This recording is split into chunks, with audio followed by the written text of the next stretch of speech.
Welcome to Georgia's. Hey, I am so excited to be here with my friend Vicky. And today, Vicky is going to teach me how to make her classics of pie crust. I am so excited. That's one of the things here at Georgia's. A lot of our customers always tell us, Vicky, how good our pie crust is. So I said, you know what, today we're going to share our secret with them. So I'm glad to have you. Well, I'm so glad to be here, and I'm excited to do whatever I can to help you enjoy your sweet potato pie. I am excited. So we have all our ingredients here, and so, hey, let's get started. What's the first step? The first step is to sift your flour. So you're going to need 3.5 cups of flour. And I'm excited that this container here, was my mother-in-law's container. And when she passed away in 2003, the only thing I really wanted was this old pan that she always kept her flour and her sifter in.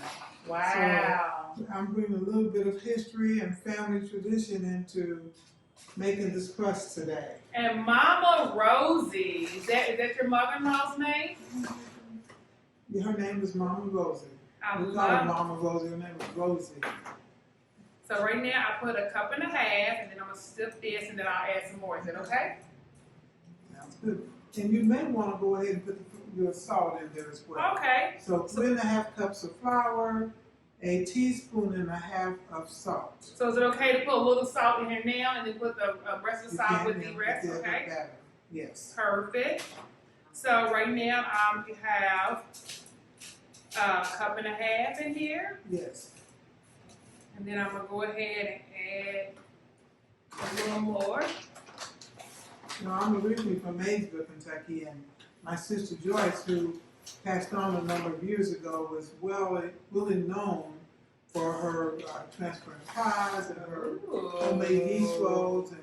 And as a matter of fact, the transparent pies came from Maysville, Kentucky, really? that area.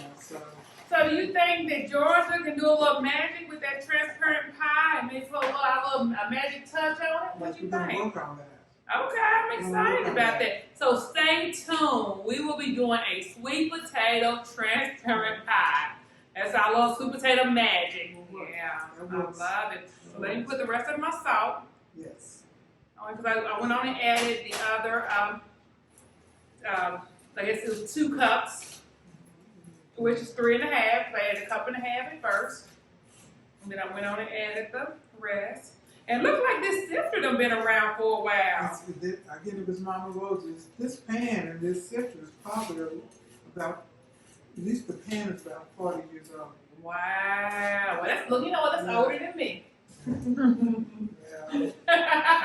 I'm not going to agree to that one. Awesome. So I'm going to move this to the side. So I just sift it. And let me ask you a question before we add the next thing. Why do we sift our flour? So that brings better consistency to the batter, at the outcome of it. So okay. It just makes it more softer or more flakier crust. Wow. So we do enjoy a flaky crust.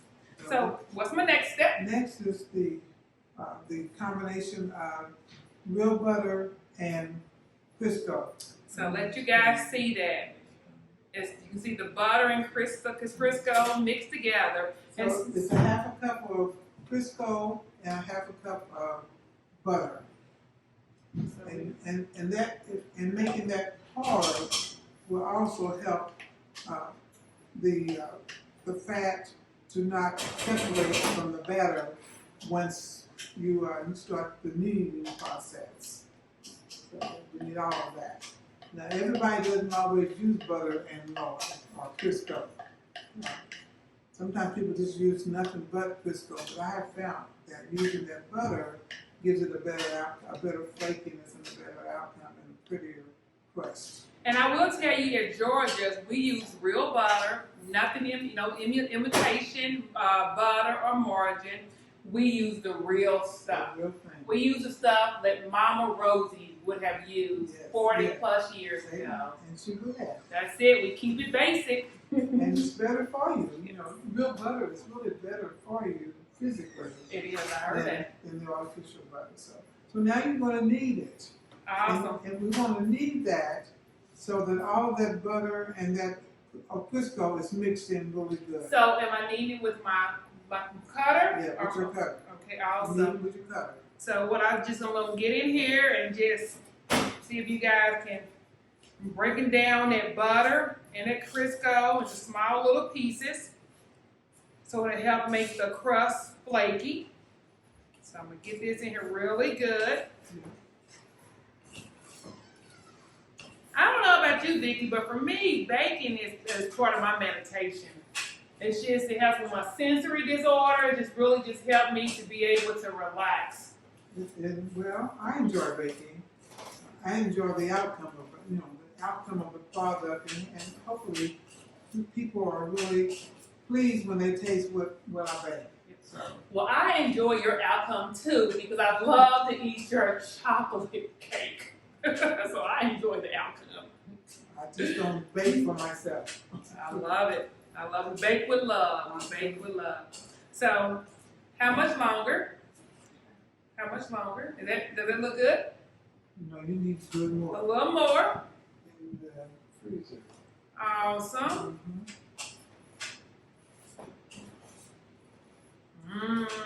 This is definitely a stress reliever. You just get in here, and it actually looks like some little brass knuckles, and you just get in here, and you just let all that tension out. You have a rough day at work, your kids driving you crazy. That will help. Go make Georgia's classic pie crust. I promise you, you'll come out feeling so much better. Take it out on the pie crust, huh? Yeah, we're taking out all of our frustrations on the pie crust. Let me look at that now. Okay. See how it's looking. I'll pull out my brass knuckles. Just to make sure it's down in there, because sometimes, you know, you really got to get it in there good. Okay. And stir it around to make sure that everything's been mixed up. And you see, the end of your crust, before you add the water to it, it's almost like small tiny crumbs. So as you can see, it's like little crumbs. Or like fine sand. That's what it actually feels like, sand. And so what's our next step? The next step is a half a cup of ice cold water. So, and you need it to be ice cold. So today I know we used a half a cup, and then we actually put ice cubes in it, right? So once the ice cubes melt, now would that increase our water volume? So we need to pour some out? No, that's good because I took the ice cubes out over here. Okay. I just wanted to be prepared and cold enough, and then when I put it back in the refrigerator until it was ready to start the actual mixing process. Yes, and I will tell you, guys, it is cold. It's real cold. So I'm going to pour it in here. Pour it in there. Okay. I'm going to knead with my hands now. With your hands. This is for all of these our early childhood educators when we having these children in that sensory area, and we be giving them the sand and the Play-Doh and just letting them go crazy. This is for all of you guys. Like, yeah, just next time, just let them make some of our classic crusts. And then maybe go and make some of our sweet potato pie mixture to go with it. And you know, this is a similar recipe for even making Play-Doh for children. So maybe, Vicki, we have to come back at another time and actually do a Play-Doh recipe for the audience. Hey, here in Georgia, we're more than a pie company. We are a company, I tell you all the time, that love children. And so don't be surprised if you will see a story time video. You might even see a Play-Doh video, or you will see us in here baking. Last week, we was making derby drinks, so hey, we're a versatile company. Oh yeah, I should have saved you one. I didn't hear about that. I'll make sure I have one for you next time you So come. how's it coming along? You think we may need a little bit more water in that? I'm gonna let you look at it and see. So if you can see, it's kind of flaky. We're gonna get a little bit more water, okay? So Vicky's gonna run out while I'm still kneading this, and we're gonna add a little more water to it. So we added, I believe it was 1.5 cups of water. So we might be adding about another 1/4 cup to it. Because we need it to come together.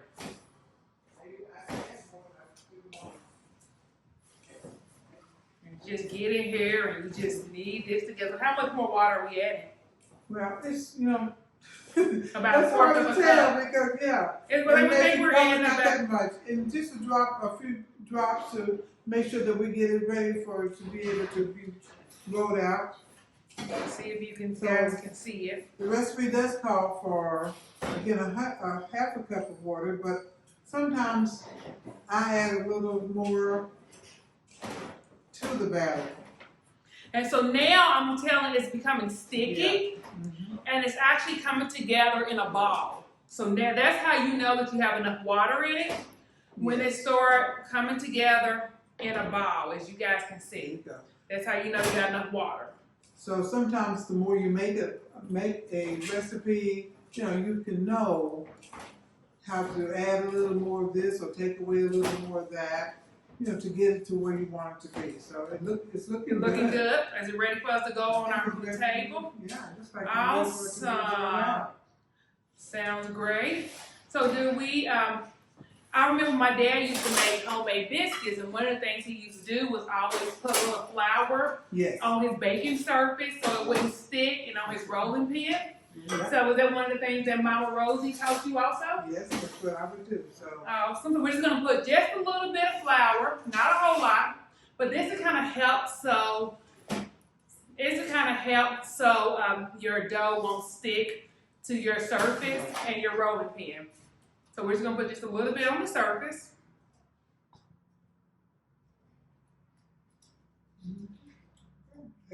And then this is something I used to see my dad used to do. I told y'all we old school with this. We old school. You just kind of rub your rolling pin with the flour. I really like this rolling pin, Donna. Oh, cool. I'm gonna have to get you one for Christmas. And you're not gonna need all of that. Okay, so how much? To share half of that. So we need about half. Half of that, just for your bottom part of your crust. And if you're making a crust that has a bottom and a top, then this is sufficient. So let me ask you this. So this could possibly be 2 pies, really. Is this enough right here? That's more than enough. So do you think so? We'll see. Okay. We'll see. So we're gonna put this down, and then I got my rolling pin, and then we're gonna roll it out. So as we roll it, with the remaining of the pie crust, can we freeze that so we can use it at a later date? Yes, you can. But after you freeze it, once you take it out, let it just get to room temperature before you start working with it, and you'll probably also add a little bit more cold water to it. Okay. So we just leave it in a ball, turn it over, so that you can, that looks really pretty. Look at me! Look at me! Look at me! Y'all wonder why your sweet potato pies taste so good. Thank you, thank you. You got the sweet potato pie, raw sweet potato pies. Because that magic, y'all, it's that magic. Roll it out, turn it over again. Now, so let me ask you, when we are rolling our crust out and we're turning it over, what is this doing? It's just helping it to get to consistency that you want it to be. Because I don't know, some people like their crust to be really thick, depending on what you're making. If I was making a cobbler, for example, I would make my crust thicker. For a regular pie, I would probably want it to be a thinner crust. Now, can we use this same crust that we're making today in a cobbler? Yes. Perfect. Stay tuned. A sweet potato cobbler coming soon. Normally, when I make a cobbler, I make it in a larger container, so I usually double my batter. Okay. But yeah, that's good. Looks like it's going how thick you want your crust to be. So you think this is good for our... Well, you can also do this and then kind of give your filter. You probably need to roll it out a little more. I'm going to flip it one more time. And I'm going to roll this out just a little more. So when y'all come in Georgia, make sure y'all come in here and ask for this classic crust we got in here.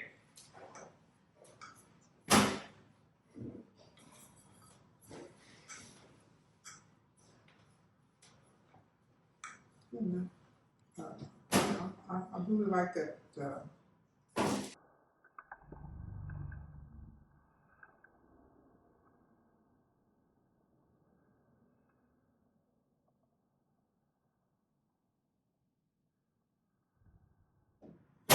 Y'all hear that? She done said it 2 times. She like it's rolling pin. So yeah, I already know what's on our Christmas I think I list. got about 4 or 5 rolling pins in my house. That one is really, really nice. Okay, so one of the ways Vicki said to check if your crust is actually large enough, you're just gonna you test it with your pie pan that you're using. So this to me looked about perfect, because then we'll just cut off the excess around the sides. Yes. Okay. Now let me get Vicki's pie crust up without tearing it. Yeah, you can. If you do, it's not gonna hurt anything. It's not gonna hurt much or anything. It's still gonna taste good. We hope. There you go. Yeah. And then when you put it in, you don't want it to bubble. It also make sure that you're really putting it down in that crust all around the edges. And here's one thing: when you're baking, you can't be afraid to get your hands dirty. No. You can't be afraid to get your hands dirty. That's that love that you're putting inside that product, that dessert that you're baking. You will. And also, just so that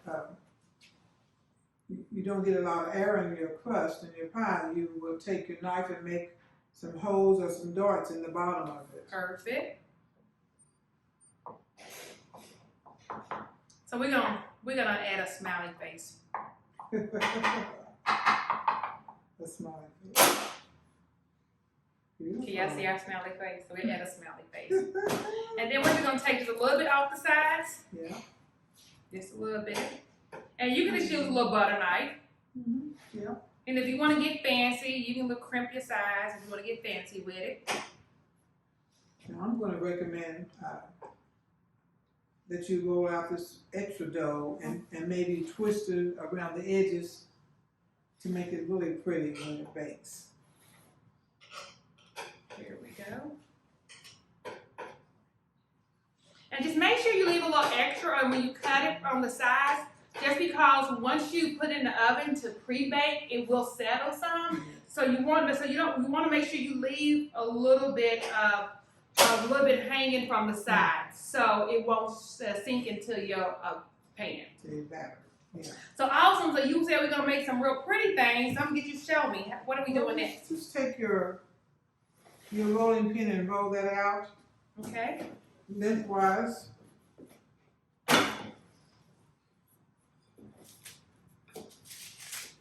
As thin as you can make it.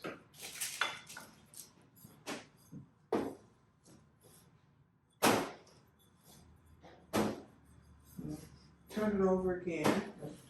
Turn it long ways, and then again roll it out as thin as you can make it, and then roll it this way as well, lengthwise down.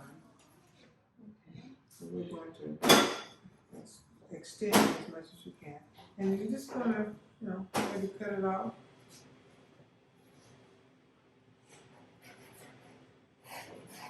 So she's getting fancy now with it.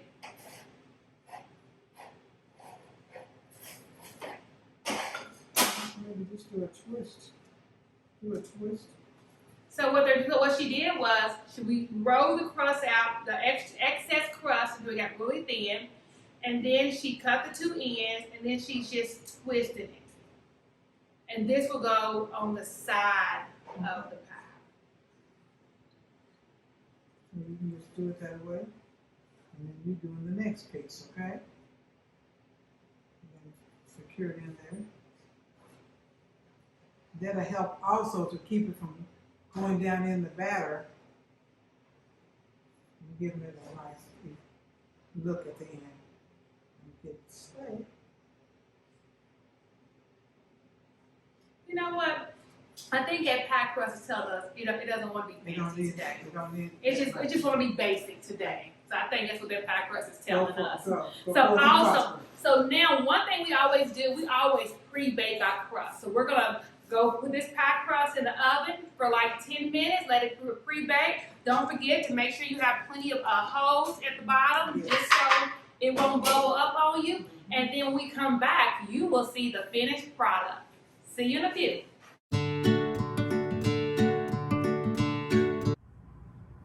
Hey Vicki, I just pulled the sweet potato pie out of the oven. It's gorgeous. The crust crust is golden brown. The pie is magical. I'm ready to eat. What about you? Hey, I got the plate. You got the plates and I got the pie. So let me put this pie right here so you can cut it. I have my fork. I am ready. You know what, Vicki? I want to thank you for going on this magical journey with me. I wouldn't have chose anyone else to experience it with me. Thank you. You motivate me, Don. You really do. God bless you. And let's eat. Let's eat. Hey, Let's you eat. talking my language. Cut that pie.